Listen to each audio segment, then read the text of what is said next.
नमस्कार दोस्तों, मैं आलोक और आज मैं आपके लिए बंगाल की एक असली भूतिया कहानी लाया हूँ। तो ये कहानी हमें उसी शख्स के मुंह से सुनने में अच्छा लगेगा जिसके साथ ये भूतिया बीती हुई है।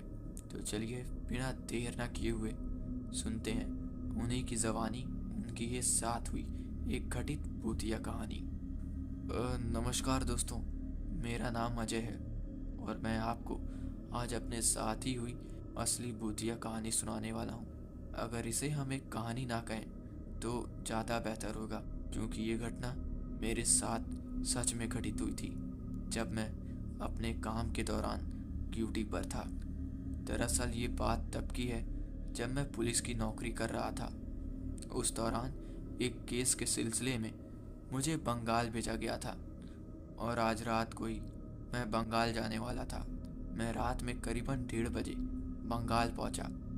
अब वो शहर मेरे लिए नया था, इसलिए वहां पर मुझे अपने ठहरने के लिए होटल ढूंढने में थोड़ी सी दिक्कत हो रही थी। काफ़ी इधर उधर खोजते खोजते रात के आधी वक्त मुझे एक होटल खुला हुआ दिखा।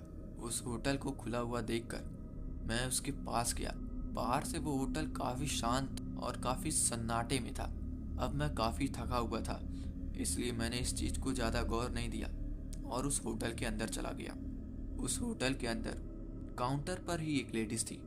उसके पास में गया और पूछा कि होटल में कोई रूम खाली है। मैं काफ़ी थका हुआ हूँ और अभी ही मैं सफ़र करके आया हूँ। मुझे इस शहर के बारे में कुछ ज़्यादा पता नहीं है। मैं एक पुलिस ऑफिसर हूँ और एक केस के दौरान यहाँ पर आया हूँ। मुझे 2 दिन के लिए रूम चाहिए। क्या आपके होटल में रूम खाली है? पहले तो उस लेडीज़ ने मुझे मना किया कि यहाँ पर कोई भी रूम खाली नहीं है, पर कई सिफारिशें करने के बाद उसने मुझे 30वीं मंजिल पर एक रूम दिया और रूम का चाबी मुझे देते वक्त कहा कि रात के 3 बजे आप रूम का दरवाज़ा मत खोलिएगा, चाहे कुछ भी हो जाए। अब मैं काफ़ी थका हुआ था, मेरी आंखों में नींद चारी ओर से मंडरा रहे थे, इसलिए मैंने उसकी बात को ज़्यादा गौर नहीं दिया। बस उसे कहा कि मेरे रूम में पानी भिजवा दीजिएगा, मुझे प्यास लग रही है। ऐसा बोलकर मैं उस रूम की ओर चला गया। मैं रूम में पहुंचा और कब अपने बिस्तर पर गिरा और सो गया, मुझे कुछ भी पता नहीं चला, क्योंकि मैं काफ़ी थका हुआ था। तभी मेरे सोने के कुछ घंटे बाद मेरे रूम के दरवाजे को किसी ने खटखटाया। मेरी नींद टूटी। तब मैंने सोचा कि शायद वो लेडीज़ पानी लेकर आ गई है। मैंने जाकर दरवाज़ा खोला और देखा कि ये कोई दूसरी औरत थी और इसने होटल का ड्रेस भी नहीं पहना था। फिर भी मैं ज़्यादा गौर नहीं दिया, क्योंकि मैं नींद में भी था। उस लेडीज़ के हाथ में पानी की बोतल और दूसरे हाथ में लालटेन थी और मुंह पे कुछ सफ़ेद सफ़ेद सा उड़ा हुआ था। उसका चेहरा मुझे ठीक से दिख भी नहीं रहा था और मुझे टाइम का भी ख्याल नहीं था। मैंने उस लेडीज़ के आगे पानी लेने के लिए हाथ बढ़ाया, तब वो थोड़ा सा पीछे हट गई और होटल की बालकनी की ओर भागने लगी। मैं उसे देखकर थोड़ा हैरान हुआ कि यार ये पानी देने के अलावा कहाँ भाग रही है। मैंने उसे आवाज़ दिया, ओए हेलो मैडम, पानी दीजिए, कहाँ जा रही हैं? उसने मेरी बात का कोई भी जवाब नहीं दिया और होटल की बालकनी की ओर भागने लगी। मुझे गुस्सा आया और मैं दौड़कर उसका हाथ पकड़ लिया और उससे पानी की बोतल छीनने लगा। तभी उस लेडीज ने अपने सर से कपड़ा हटाया। उसका वो रूप देखकर मैं हैरान हो गया। मेरा शरीर थर थर कांपने लगा। मेरे शरीर में एक सीलन सी दौड़ गई, क्योंकि उस लेडीज का चेहरा आधा जला हुआ था और उसके सर पे एक भी बाल नहीं थे। वो बिल्कुल गंजी थी।